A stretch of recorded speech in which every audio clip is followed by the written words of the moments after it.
What's up, Server Nation? This is Mighty Mike, the podcast server, and you are listening to ProcessServerDaily.com. Guys, I'm super excited about today's episode, and if you have a story that you want to tell that you're excited about, maybe a dog chased you, maybe a guy tried to shoot you with his gun, maybe you had a heartwarming story where you helped somebody in need, guys, I want to hear that story on this show. Go to ProcessServerDaily.com/be-a-guest. Find some studio time. Go to ProcessServerDaily.com/be-a-guest. I look forward to speaking to you and hearing your story. Let's get to the show.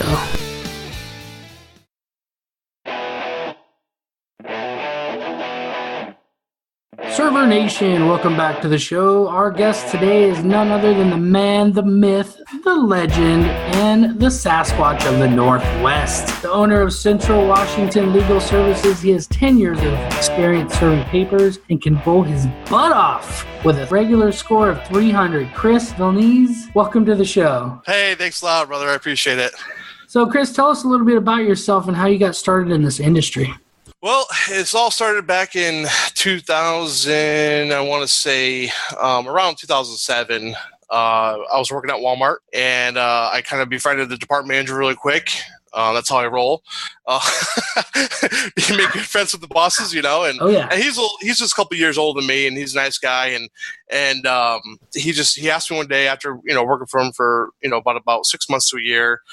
He's like, hey, you want to make some extra money on the side? And I kind of knew what he did, on the side, and I said, oh, doing what? He's like, serving papers. And I'm like, oh, man, okay. I've seen the movie Pineapple Express. Is it kind of like that? And he's like, no. Sometimes. But he's just like, no. He's like, tell you what, he's like, his mom kind of half ran the office, and it used to be her business. Like 30 years ago, her and this guy Junior was helping out this older lady that was doing it. She only had like 10 customers, just barely making a few $100 a month. Well, they took it over, and she passed away, so they took it over and they ran it 10 times fold and grew the business exponentially. And so her son Derek, my boss, he was helping out, and so he's like, well, just swing by the office, and the guy will take you out for a day and, test you and make sure your mind's all cleared and you're not a crazy person, which I know you're not. That's why he's telling me about it. Kind of like who you know, not what you know. Mm-hmm. And I said, okay. So took me out for a day and went up north to Orville to the border of USA and Canada. And we maybe hit 3 or 4 houses, all of which he went out of the car, and I didn't get to see any of the dialogue. So I'm getting super nervous and wondering how I'm actually going to serve papers if I don't know what the dialogue is like. And he comes back, and we just, he asked me about my whole life story, the 12 hours that we drove, and he come back that night, and the next day, I guess he told the owner, said, hey, yeah, he's a good guy. Hire him, and the rest is history. So the first few days I went, I started out as an independent contractor for a few months. I was only doing it part-time, so it really wasn't worth my time, especially being new to the areas and not knowing where everything was at, and new to the business. And so I ended up going on the books with the company for 8-9 years until last year we took over the business again. My buddy and his mom, because she shared the business with another owner in Alaska in the west side, and he broke off and he's doing his own thing. So they took it over last summer. So now I became an independent contractor again, and it's more fortunate for me now since I know everywhere, all the counties and all the clients and the clientele and the process and everything. So that's pretty much how I started it. Well, that's awesome, Chris. You got a family? I do. Yeah. I have I have a dad out here. I have a mom. I'm from Connecticut, born and raised. I moved out here in 2005.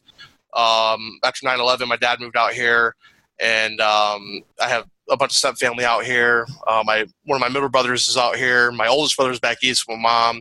So I got family up and down the East Coast and New York and New England area, and then I have a bunch of step family out here in Washington State, Idaho, and parts of Oregon. So that's super awesome. Blessed and just awesome people out here in the West Coast. That's awesome, Chris. I got to tell you that one of the main reasons I wanted you to come on the show is when I heard your story, and we may get to that. If you want to share that same story, that's fine. But you got a lot going on with these kind of stories. You gotta be able to share them, man. You can't keep them to yourself. I know. And really quick on that one story, if I do get into it, my boss was actually at a NAPS meeting, NAPPS meeting, a couple states away. And after it happened, I was so distraught, and I called her up, and she just started, busting out laughing. And she's like, "Hold on, repeat what you just said to me. You're on speakerphone with about 10 other NAPS members. Go ahead, Chris, what happened?" That's what I told them, and they're all just like around a bonfire or something, just dying laughing. They're like, how does this happen? And then from that point on, just the most bizarre, craziest stuff happens to me, and it's just it's laughable. Well, we always like to get started. We don't want to focus on the negative things in life, but there's a reason why you're on the show. You got a lot going on. You got a lot of great stories. But first, we're going to start with your worst experience in the field. Can you tell us about that? Yeah, my worst experience by far would have to be I was going to a house, and I've been there a couple times before. It's a repeater house. Every time I go there, something bad happens. The first time, I got bit by a dog, flesh wound, cut the skin. The second time I went there, I locked my keys in my car, and the guy I served was the boyfriend of the lady I was serving, and he was nice enough to accept the papers and help me get back in my car and break into my car. And then the third time, which was the worst serve ever, I was going out. It just rained out, and it was like a single wide trailer, and I walked around the corner, and I ended up slipping on the mud and pretty much thought I broke my leg. I did a full half split right to the ground, screaming bloody murder. I thought I broke my leg. I'm rolling around in the mud, in the grass, yelling for help from anybody. No one's around, so I ended up crawling back to my Chevy Tracker that I had, and hoisted myself up, called my boss, got to my phone, called my boss, screaming at her, telling her I broke my leg, I need to go to the hospital, and she's like, "Oh my God." She's like, okay, you just call 911, have the ambulance come there. I'm like, "No, I'm already in the car." All of a sudden the people come up and they pull up, the owners of the property, and they're, I'm screaming at them, not, at them directly, but just in pain. I was in so much pain. And they said, "Did you want us to bring you to the hospital?" I was like, "No, I'm already in here." And they're like, "Oh my God, I'm sorry." And you can see like the streak of where my leg came out under me and on their road out on their property there. And I just said, "Yeah, I got to go now. All I could think about was going to the hospital." And I was like, "Oh, hey, by the way, so-and-so here?" And they're like, "Yeah." So here you go. You've been served. so I got the paper served. That was all that matters, and I drove to the hospital, which was just, 5 minutes away from there. And I couldn't even get out of the car. I saw a couple of EMTs washing the EMT van, the hospital truck, and I yelled at them, and they came and got a wheelchair for me. And I ended up pulling like the worst hammy of all times from my lower back down to behind my leg and my knee, just completely black and blue. And I couldn't walk for about 3 weeks, had to go on unemployment for a few weeks and physical therapy. But yeah, so I have yet to be back to that property, so I'm prepared to wear all body armor and just everything bad to go back there again. But that was by far the worst painful experience serve I've ever had to deal with. Now, would you say that you fell because of the rain, the mud, or? Oh yeah, it was the rain and the mud, and it was really nothing they could do about it. And people say, "Oh, you go after the property owners." I'm like, "No, it was pure accident myself. There's nothing they could do about it. I mean, the way their land is at, it's just." Mud and grass everywhere. Well, that's a pretty terrible experience. What do you want Server Nation to get from your story? With that experience, just to really watch where you're going, and tread lightly on all different kinds of terrain and property. That's not the only time I fell in the 10 years I've been doing this. I fell a lot, but that was definitely the worst. It can happen in our line of work. And just to really be careful. Safety is your number one concern, as always, and just to be careful and just watch where you're walking, watch where you're stepping. No, that's great. I got to tell you, people so often think, "Oh, have you ever had a gun in your face?" No, but I stepped wrong and went down a flight of stairs, and not just any concrete stairs with the little rocks on them. Right. And funny, I've actually had a few guns pulled on me over 10 years, all of which were really respectful. Once they found out they knew who I was, they, disengaged their weapon and put it in their holster or away from me. And they were super nice. I was way out in the country. I wouldn't expect anything less, from the owners out there. Mm-hmm. And but nothing still as far as scary as that. I literally thought I broke my leg, like bad. Yeah, that's that's a terrible experience. And yeah, Server Nation, watch where you're going, and be prepared. I got to tell you, wearing the right shoes. I mean, people, we don't want to get. I mean, you can get as deep as you need to get. I mean, I wear boots sometimes. Sometimes I wear dress shoes if I know I'm serving businesses. If I go up to the mountains, I don't just carry a 38. I carry a little extra. So it just depends on every situation is different. So being prepared for all those situations. It's hard to prepare for something like mud. I mean, if you slip in the mud, I guess just having your cell phone on you always, right? Because you could have called from the mud if you had to. Right, yeah. Crawling around and getting back into the vehicle. Yeah, that's true. So, Chris, that's a good story to start with. Tell us about your greatest experience working in the field. I serve papers as professionally as I can. I try and treat others the way I want to be treated and with respect. And this one is a little different than most, I would say. My grandmother passed away my last known grandparent passed away last September. And I got the news, started my day. She lives back east in Connecticut with my other family over there. And I was driving. I was heading to my first job, just a couple minutes away. My stepdad calls me up. Everything was good with her health-wise, but she ended up passing away right then and there, like that morning. And so I was just really in shock. And I get to my first serve, and I try to compose myself and really didn't get emotional. I was still kind of in shock. And then I get to the door, and this older lady who kind of reminded me of my grandmother answered the door, and I just bawled right when she came to the porch and the steps. Oh, wow. She had no idea why I was there, and I just bawled for about 5-10 minutes, and she just hugged me and held me and told her that I served her. Finally, it took me about 10-15 minutes to tell her who I am, why I'm there, and why I'm bawling like a baby. And I served the papers. She was super nice, super friendly, one of the nicest people that I ever served. And to show that kind of compassion, being served papers from one human being to another, she just knew that I needed a hug, and a shoulder cry on, And I tell people about her all the time. Well, I just went and served her again a few weeks ago. And I pull up, and as soon as I get out of my car and turn around to face her house, she's already outside with her arms wide open to give me a hug. and of course I was, more composed this time. And I just told her, I tell people about you all the time. This lady who I served, who was there for me when I needed somebody, just a human interaction, So that's definitely one of my best serves that I can ever think. Because and then after I served her and composed myself, I had one of the best serving days ever. It's almost like my grandma was like, you know what? It's okay, Chris. I'm gone, but I'm going to make sure everybody's home today. And I knocked out over 35 jobs that day. Oh, wow. So it's just like she was with me, like I could have went home and just, took the day off. I said, no, this jobs need to get done. Clients need, attempts and statuses and everything. So I'm going for it. It was like one of the best serving days I've ever had. So that's the part of this job that we don't talk about a whole lot. That and I think in both of your experiences that you've shared today, what I've taken from it is that we're people too.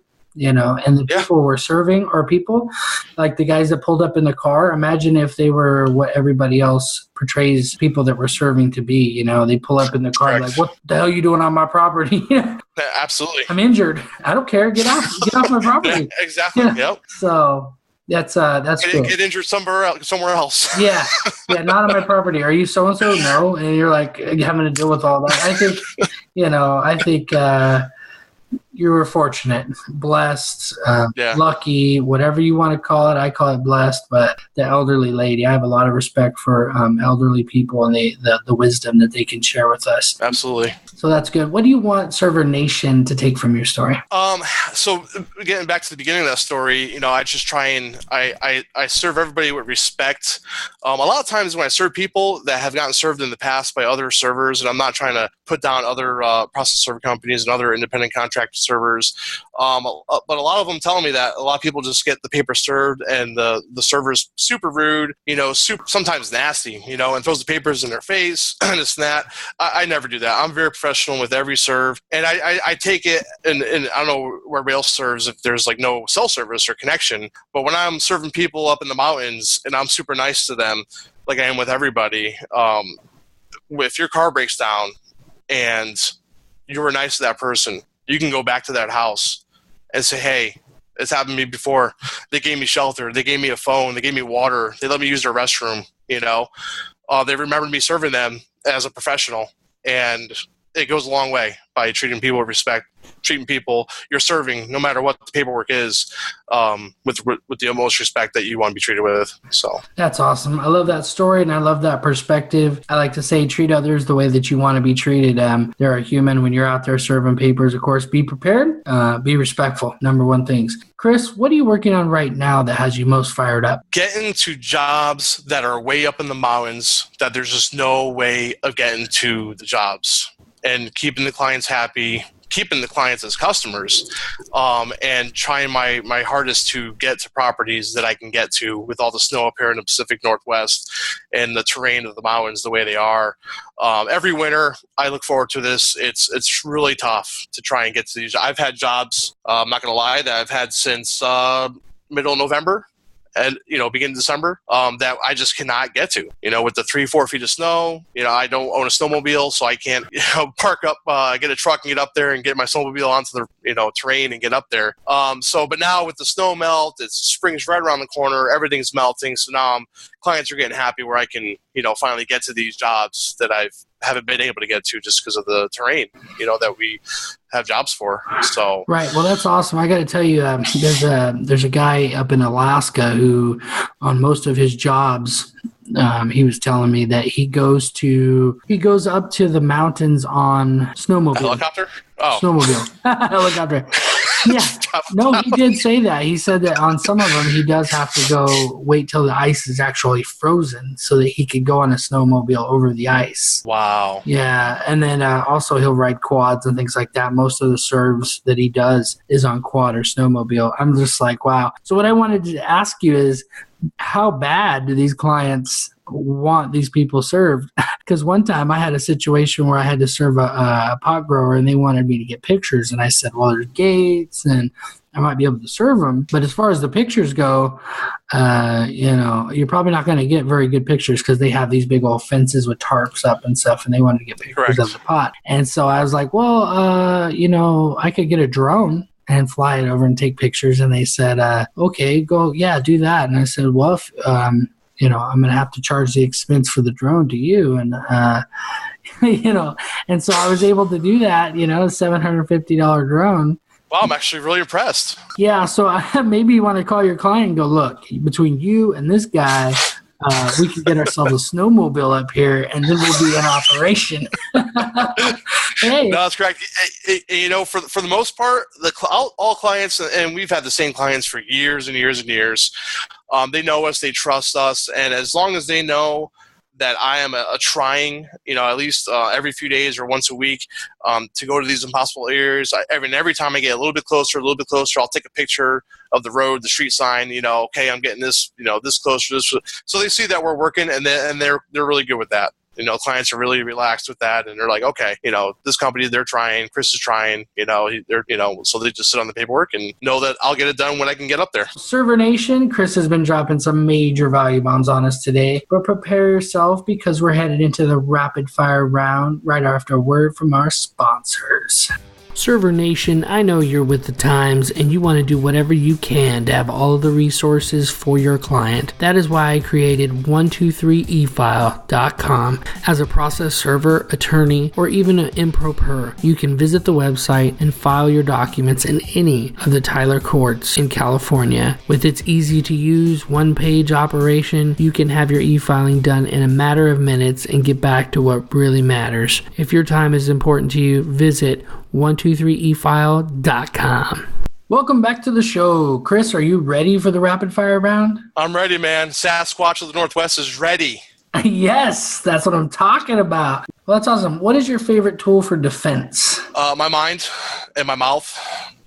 I've gone into many altercations that could have ended up being physical, and I've always talked my way out of them because a couple things of advice I was always taught by the veteran server who trained me for that one day was that, one, no paper is worth getting punched, stabbed, shot, or killed over. And no paper is worth spending a night in jail with Bubba. So, and that's for you and for the person you're serving. That's the advice to them. If they start to get angry, say, hey, you know what? I'm a legal courier. I'm just trying to do my job. And when I worked for the old owner for the 8 years right there, we weren't even allowed to have a weapon on us. We weren't even allowed to have bug spray. We weren't allowed to have any weapons, So now that I'm an IC, I've always had my concealed weapons permit, but I never really bring it with me because I've learned to not have to use weapons. So I just use my mind and my quick talking and talk my way out of every, possible physical confrontation. I've never been swung at. I've been,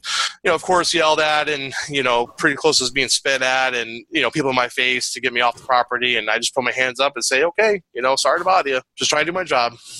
Yeah, I got to tell you, situational awareness and being able to look at a situation and come at it from a perspective of I'm just trying to do a job. Just yesterday, I was down in Yuba City and I had a situation where I pulled up to a property and everyone's outside. Everyone and their mother's outside. I think they're even cooking on an actual stove in the front yard. Oh, wow. And there's a car parked sideways and another one, a car parked out of the window. I mean, it's just insane. It was insane. Like you're walking up there thinking I shouldn't be walking up here, and because I'm a little bit stubborn and I have like 40 serves to do, I don't want to come back. So I'm right, correct. In this situation, I just walk up. Before I could even get out of my car, though, one guy's like peeking over my shoulder in the car to see what I'm doing. Am I getting out? Do I, am I an officer? Or do I have, and I don't do anything to make people think that I'm a cop, for multiple reasons. But this situation, I got out and I just said, hey guys, how's it going, guys? And you just be like that nice guy that's like, hey, what's going on? Do you know the people who live in that house? But this guy was yesterday was like, no, nobody by that name lives in there. Some lady named Tina lives in there. And I said, oh, okay. And what's your name? And he just walked away.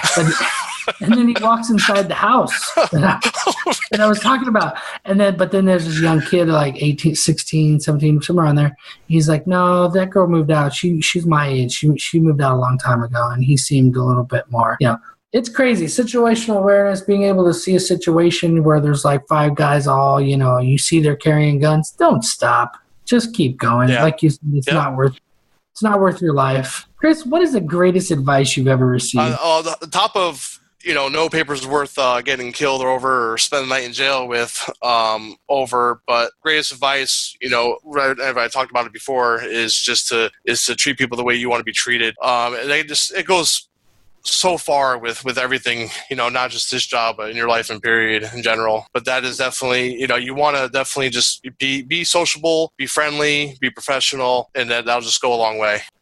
This next question, it trips up a lot of people when they come on here. They're not sure how to go about it, but I know that with your awesome skills, the man, the myth, the legend, the Sasquatch of the North. That's right. What would you do if you woke up today, had all the same skills and knowledge, had no clients, a smartphone, a car, and only $100? What would you do in the next week? In the next week, with just that, I would immediately start making friends with all the local attorney offices, all the local courthouses. The clerks are your best friends at all the courts, the district court, superior court clerks' offices. I can't tell you how much I love all of them over here in the 6 counties that I cover. They are a huge resource for you. So definitely befriend them. Most of them are good people. A lot of them, can kind of get a little frustrated, with the people they deal with and even servers they deal with. But definitely, with they can revenue generate a lot of business for you. They turn a lot of people your way because they get a bunch of walk-ins every day, all different counties, different, either district or superior court. So that'd be like your first step, is just to befriend the clerk's offices, and then make your way to the attorney's offices, and just be very professional, very sociable, and have just a good persona of what you're doing and what you plan to do with your business, and you'll see it grow just exponentially. That's awesome, Chris. That's great advice. I have a question. So when you talk about going to clerks and things like that, what is the best way? Because in many counties, they don't allow you to, they're not allowed to promote any individual independent contractors or any companies. They usually just send people to the sheriff. Do you find it's different in your county, or is there something you're doing that I'm not doing? Some of the courts, they actually have business card slots there that you can put your business cards next to the window of the clerk's office windows. Generally their rules is they can't give any legal advice to people that are, that's their biggest rule. But as far as referring to people to process servers, I haven't had a problem in any of the counties here in Washington State. Where That's awesome. they say, hey, check out the servers here. There's a list of, business cards here. And if you develop more of a better relationship with them, a more personal relationship with them, by seeing them every week, day in, day out, they kind of know you personally, and they'll say, hey, this guy, he's a good guy, good server, go send the business that way, so. Yeah, and I've said this 1,000 times. I'll say it again. The court clerks have all the power. They do. If you go there, if you make an enemy out of a court clerk. Oh, yeah, no. We've had our run-ins with some of the clerk's offices, and even our favorite clerk's offices. There might be one or two that are they're having a bad day, and you step on the wrong toe, and man, it's no help at all. Yeah, you'll show up to their window and they'll take a lunch. Yeah. Oh, yeah. And most of them do here, like from 12 to 1, you can't get no. But even if I'm running a little bit late, I can just call a direct number here and there and talk to my favorite person, and they'll wait for me and file my paperwork before they go to lunch. So it helps if you're just really friendly with the clerk's offices. So. That's a really good tip. So what I take most from your story is, like we talked about before, treat others the way you want to be treated. Get out there and make friends with people. You just find situations to be able to grow your network. They say your network is your net worth. If you don't know anybody, nobody knows you, you're probably working a minimum wage job. That's just usually how it works. Yep. So that's what I get most from your story. Chris, we're going to go ahead and wrap it up. What is your parting piece of advice for Server Nation? Is just to network, treat people with respect, treat your affiliates with respect, your neighboring partners in businesses. We do so much work for neighboring county affiliates of ours, and they really, without them, we wouldn't see quite a bit of the business that we do see, and I'm so grateful to just have that kind of connection and networking capabilities with the neighboring affiliates and other serving companies in this state and surrounding counties, and just to go out there every day, and then there's no sick days in this job, so isn't that the truth? You're in your car for most of the day, so it's fine, and just go out there and be safe, and just every day is a new day, every paper is a new paper. Every person is a new person, and that's one of the reasons why I love this job, is because you meet all different kinds of characters, mostly good, some bad, some interesting, but enjoy what you do. Chris, what is the best way that we can connect with you, and then we'll say goodbye? Best way to connect with me is my email, which is Chris, CHRIS, Svelyns, SV as in Victor, EL, N as in Nancy, YS, @gmail.com. And my phone number is 509-770-3336. And you can call me day or night. I'll always be around. If anybody has any questions or needs advice, I'm here. And I'm located here in Moses Lake, Washington. And another email would be the letter A, the number 2, the letter Z, and then legalcouriers@gmail.com. That's awesome. And is that your web domain as well, Legal Couriers? Yeah, A to Z Legal Couriers, yeah, and that's who I'm contracted for, so. Chris, I want to personally thank you for coming on the show. I've been so impressed with your story, and I'm excited to share it with the world. Thank you for the opportunity. Until next time, Server Nation, you've been served up some awesomeness by the man, the myth, the legend, the Sasquatch of the Northwest, and Mighty Mike, the podcast server.